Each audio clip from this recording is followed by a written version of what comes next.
Hi, ik ben Tom Lassing, beursbox.nl. Ik ga het hebben over een stukje politiek in de Verenigde Staten.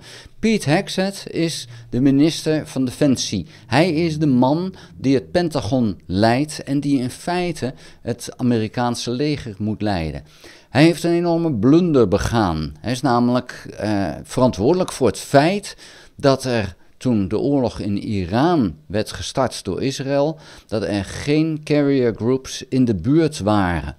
En dat gaf Trump geen enkele mogelijkheid om te profiteren van die winst van Israël op dat moment op Iran. En het momentum begint nu te veranderen. De Verenigde Staten kon, toen Trump dat wilde, niet extra ingrijpen en de atoomprogramma-onderdelen van Iran echt vernietigen. Want dat was eigenlijk de bedoeling van van de aanval op Iran door Israël. Maar Israël kon niet alles. Die heeft ook een aantal Amerikaanse bommen nodig, maar ook bommenwerpers, om dus die atoomprogramma-onderdelen echt goed te kunnen vernietigen. Nou, dat gaat niet, want die carrier groups zijn niet in de buurt. En dat wordt Pete Hegseth enorm kwalijk genomen door Trump. Het feit dat de Verenigde Staten eigenlijk nu erbij staat, zo van we willen wel helpen, maar we kunnen het niet, is natuurlijk een enorme aanfluiting. En dat had niet mogen gebeuren. Dan is dus de vraag, waarom is dit misgegaan? Nou, ik denk dat het de schuld van Trump is, maar zoals je weet, Trump zal nooit enige schuld toegeven.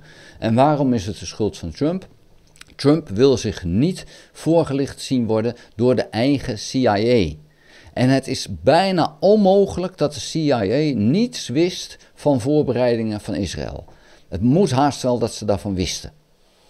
En ook Trump wist dat Israël die aanval wilde doen, maar Trump had tegen Netanyahu gezegd, dat mag je niet doen. En hij was ervan uitgegaan, daar houdt hij zich wel aan. Nou, dat heeft Netanyahu niet gedaan, want die zag gewoon een enorme kans en heeft die kans gegrepen. Het feit dat de Verenigde Staten dan in feite met de broek op de enkels komt te staan, was voor Netanyahu geen reden om te zeggen, ik doe het niet. En Trump, de vredespresident, die had eigenlijk zoiets, oké, nu kunnen we die laatste slag aan Iran toe brengen en dan kunnen we zeggen dat wij gewonnen hebben. Dan heb ik een oorlog gewonnen. Want ik voer geen oorlog, maar als ik hem kan winnen, dan wil ik het wel. Alleen dat ging dus niet, want hij had daar geen slagkracht, althans niet genoeg. En natuurlijk, er zijn altijd wel onderdelen in de buurt, maar als je een slag wil slaan, dan moet je hem wel goed slaan. Dan moet je zeker weten dat je niet op dat moment alsnog klop krijgt, want dan ga je helemaal afschieten. Dus helaas voor Trump, het was niet mogelijk om die winst even binnen te hengelen. En dat wordt Pete Hegseth enorm kwalijk genomen, zodanig dat het dus echt zo is dat het Witte Huis op geen enkel niveau op dit moment met Pete Hegseth aan het praten is. Nou, dan is er wel een commentaar geweest op een video van maar die 20.000 luchtafweerraketten die voor Oekraïne waren, die zijn daar niet aangekomen, die zijn naar het Midden-Oosten gegaan. Er was dus blijkbaar wel iemand die ervan wist. En ik denk dat dat zo is. Ik denk dat de CIA daadwerkelijk rapporten heeft geschreven en die zijn ergens in de chain of command blijven hangen, want die zijn niet bij Trump terechtgekomen, die wist van niks, die wilde daar niks van weten, whatever, maar dat is daar niet gekomen. Maar er heeft iemand in de chain of command toch gezegd van maar dan moeten wij die luchtafweerraketten wel zelf houden, want anders zijn wij straks enorm kwetsbaar. Wij hebben daar een aantal militaire bases en als Iran een wraak wil nemen, dan is het een beetje lullig als wij daar gewoon kwetsbaar zijn. Dus ergens heeft er iemand dat gewoon besloten. Dat is niet via Trump gegaan. Dan is dus de vraag, hoe gaat daarop gereageerd worden? Want er is iemand die dus zomaar een besluit heeft genomen. En Trump vindt zichzelf de grote dictator. Alles moet via hem lopen. Alleen hij wil zich niet laten inlichten.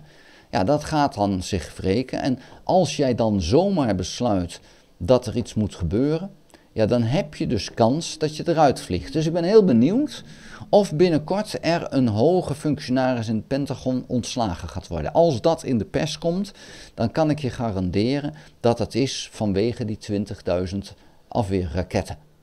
Maar dat zullen dat moeten zien of dat gaat gebeuren. Ik kan het natuurlijk ook niet voorspellen, maar Ik kan me zo indenken dat Trump behoorlijk pist is over het feit dat er zomaar iets gedaan is zonder dat hij ervan wist. En Trump kennende gaat hij daarover boos worden en niet naar zichzelf kijken van had ik me misschien toch moeten laten inlichten, had ik dat dan niet anders kunnen doen. Dat zit er bij hem niet in, het is de schuld van iemand. En Pete Hegseth, ja, die is daarmee degene die nu het haasje is. Of het hem ook zijn baan gaat kosten, ik hoop serieus van wel, maar ik weet niet of Trump iemand heeft die beter is dan dat hij is. Het punt is, die zijn er wel, maar die wil Trump niet hebben, want Trump wil alleen maar nitwitten op dat soort posities hebben.